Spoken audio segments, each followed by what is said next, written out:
Hello there, Bick Benedict here. We're playing Gears 5 Hivebusters, and this is my Inconceivable difficulty guide and walkthrough. We're welcome to the guide. First of all, this is the first of 6 installments, chapters rather. This is chapter 1 of 6. It is entitled Stranded.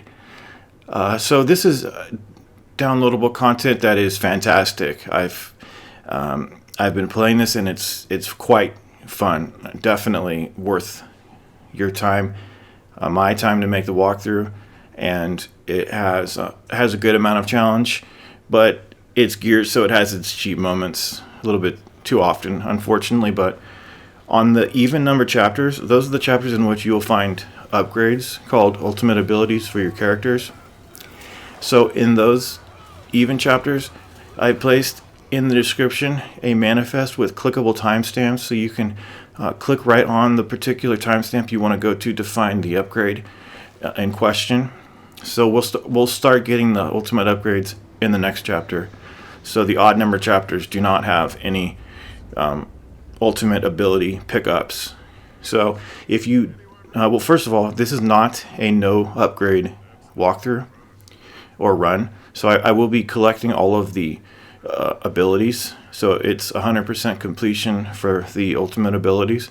If you don't want to use the abilities, you should not pick them up because they'll be automatically applied to your characters, and you can't unapply them. Unfortunately, this has been 2 weeks since the game came out, and they have not fixed an issue where, if it is an issue, I can't see how it's not an issue, but if you hop around chapters and overwrite your data and then go back to the chapter that you were on, like the furthest save you have into the game, for some reason all of your abilities get taken, they just vanish. So in Gears 5 that didn't happen. Your abilities would stay with you no matter what hopping around you did, but it's very frustrating. So you can't even restart the chapter that you're on. I mean, if you're in a chapter, you can go back to the most current checkpoint, but do not get out of the campaign if you want to keep your upgrades. I mean, it's kind of ridiculous. And if it's on purpose, I have no idea why that would be on purpose, but it's happened to me quite a bit. So just make sure, if you want to avoid that, it happens whether you've cleared the game or you haven't. So if you want to avoid that, just select a difficulty you want to play on. In this case, we're playing on Inconceivable. Make sure that you just start your campaign and do no jumping around of chapters. Just stay inside the campaign. So I don't know why that happens. But like I said, it's been 2 weeks ago that this DLC came out, and it's not been addressed. I've seen it on forums, people talking about it, but I've not seen any official posts from anybody from the developers. But anyway, Inconceivable difficulty, you take more damage and the enemies have less health. That's basically how it works. There's no changes to the ammunition that you pick up. You always have ammunition aplenty. There's no ever worry about that. And each of your characters has an ultimate ability that they can do. Keegan's, this character right here, Jeremiah Keegan, he can do ammo resupplies, but he's got a 90-second cooldown. I think they all have 90-second cooldowns, which can decrease when you get more upgrades. But his I would say is probably the most helpful upgrade, but it's one of the more ones that's not that interesting. But it's it's very helpful to have that. The male Mac, he has a barrier upgrade straight out of Gears 5, and then what's her name? The woman that you're with, Lonnie, or I knew her name, Lonnie, I think it is, but she has a blade that she uses that can damage and stun enemies, and as you upgrade, you'll see your characters to be able to have more competence, and they're basically an extension of you. so that you're, in a sense, commanding them to do things as you kind of did in Gears 1. Remember that command system that that didn't really go very far as far as a developed mechanic. But think of them as extensions to yourself. It basically makes them a little bit more vulnerable, but it makes them more aggressive. And that is if you want to increase, that specific component during a fight, which is pretty good because, I think her name is Lonnie. Lonnie can do great melee attacks. Eventually, Max Barrier will be able to not only deflect bullets but do damage to enemies. And aside from that, the only other thing I had when I was playing the game at first was that there was an overabundance of the tutorial pop-ups. About 20 or 30 seconds back in the video, there was a barrier, a resupply message that popped up in a black box. That kept popping up for me on different characters at different times during the campaign, so I'm not sure what that was all about, but I know that it was aggravating me, but I do know that it stopped. And I don't really know what it was. It could have been me just hopping around chapters and it coming up because I hadn't saved it, so it didn't think that I had seen the message. But this, I've got to say, this DLC, it has, if you're looking for new enemies, you won't find any in this DLC. Not a one, except the final boss. That's new, but it manages to use what it had from the previous game and throw you in really fun situations in just beautiful environments. But I was a little disappointed. I wanted to see a few more enemies. I mean, we're on an island. Maybe we could have seen some cannibals or just something, some mutants or what have you. But that never happened. Oh, over here, do not jump through that little circular area there, because in that next, see where that fallen statue is? You don't want to fight any of the leeches in that area because it's a horrible environment.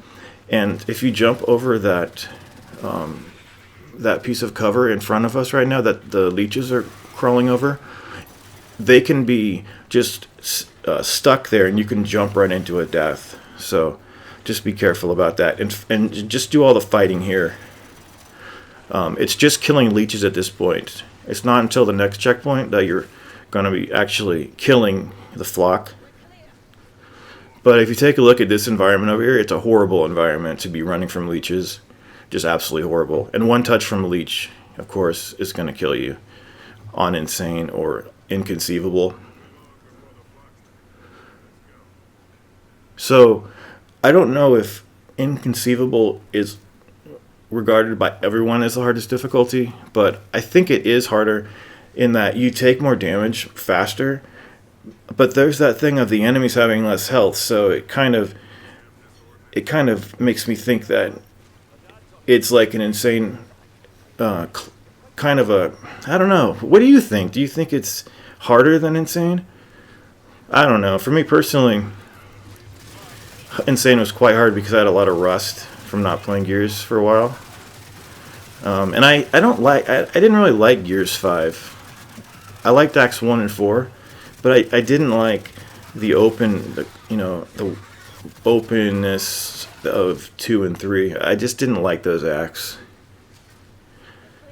And I hope that they don't do that for Gear 6, but they probably will because of the era we live in. I just don't like it. I like just straightforward A to B stuff, and that's what this is. It's really rare too. When I saw the trailer for this, I was shocked because as gamers, we're really starved from content like this. Downloadable content, linear content, like this. It's unheard of practically. I mean, there was Ram Shadow, which this kind of reminds me of because of the character. But that guy, the bald guy who had the cigar the whole campaign, it reminds me of that because this guy's kind of similar in the gruff way that he talks. But Anyway, we're getting to the final part of this now. There was a tri-shot in the previous zone. You can pick that up, but you cannot carry it to this fight. There is a tri-shot over here if you want to pick it up, though. There is a whole panoply of weapons over here that you can choose from. I'm going to be discarding my weapons and picking up some better ones. And up here we have a stealth section. There's eight of these swarms, and they pretty much all just have their back to you, and it's possible to get clear the room via stealth. But there are some quite challenging parts on this DLC. In particular, there's one long stretch on Chapter 4 that's pretty goddamn hard. I mean, it's really hard. And it's because there's not a good checkpoint. And you can get sniped in a blink of an eye. It's just absolutely ridiculous. But as you can see, you can run right up to these guys and they can't hear you. If you roll around them, they'll hear you, though. There's also one guy that I'm going to snipe at the end. So you can see his location. There's a DB over here, a DR1, that you can have help you in the battle if you go up to him and press X. But that last one that I mentioned, the 8th drone over here, he's right over here. And then immediately on killing the last one, you'll get a checkpoint. But before you do that, what you want to do is go around. Before you kill him, you want to go around and pick up everything that you want. There's some frags. I would recommend the long shot and the Lancer GL. You can just grab the pipe if you want to. Have a pipe run. But anyway, this is the first spawn of this checkpoint. There's a set of juvies, and then there's a pause, and then there's another set of juvies. But in between those first two waves, what you want to do is, if you want to, you can go grab the... I always forget the name of it, but the tri-shot. You can grab the tri-shot. You could also grab the rocket launcher if you want to, but I just don't like it. The tri-shot is the most powerful weapon in the game. And you can, if you're holding this, when it checkpoints, you'll be checkpointed with it. But if you're not holding it, it's going to disappear if you've already picked it up. So after the second wave of juvies, you want to bust out your long shot. And, oh, by the way, have Lonnie really help you out when the juvies are around, because she can do a lot of great melee on them. She'll just go nuts on them. But as I say, there's going to be... no, I didn't say, did I? But there's going to be a pair of hunters that spawns over here. That's what I hate, too. There's no weapon-specific melee attacks. There's just the knife, and it's not that good. But once you kill the last one, you want to aim in the area that I'm going to aim over here, and there's two hunters. If you let them come down, you can go over there and grab their torque bow. But whatever you carry through this chapter, it won't stay. They're gonna drop. They're gonna switch your weapons at the beginning of the next stage. It only happens sometimes though. So there's the first kill, and then there's the other one. But you don't need a torque bow over here. You really don't. There's plenty of great stuff over here for you to pick up. But normally you will keep your weapons. Nasher, there's just moments, I think at least 2 moments, where they take away your stuff and give you a Nasher and a GL, and you know the regular stuff that they do. But after those hunters, there's just some drones to clear up. But if you want to keep the tri-shot, remember to be holding it while the checkpoint is on the screen. But be careful, of course, killing the last drones. Have your teammates help you out if possible, and just be careful. The reason I like to carry the tri-shot through the checkpoint is because there's a Scion that's coming, and there's a couple of elite grenadiers that have a lot of life. Obviously, on this difficulty, they have a little less, but they still have a lot because they're tanky to begin with. Okay, checkpoint yet? There we go. That should be the checkpoint. Now I'm aiming over here because this is where the grenadiers should be coming. There's 1, and then there's 2. And then after that... So you have a checkpoint now, so you don't need to be too worried. I'm going to come over here and just activate this thing just to show you that you can. It's not that helpful, but if you want an additional helping hand. You can ask that thing to come down. There it is. There's a Scion. This. Did you see what you might ask? Why didn't you flinch right there? Why didn't you go back into cover? It's because he was too slow to go back into cover, so I just did a dice roll there, and I got lucky. It's the only reason. But he goes down really fast with the tri-shot, and this is a bit of a long checkpoint. You get a belated checkpoint near the end, and then it's just a waiting game. But pouncers are going to show up at the end too, but you don't have to fight them. You just have to just do some waiting. So we're going to walk you through the entire difficulty. There's some great stuff coming up. It's fantastic DLC. It really is. But let's see what we've got. It's just basically a bunch of drones to clear. Juvies.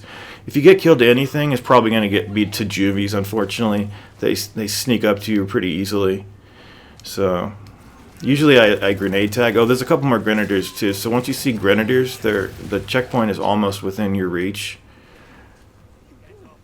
And then there's even more enemies, but you get a checkpoint. So, see the checkpoint?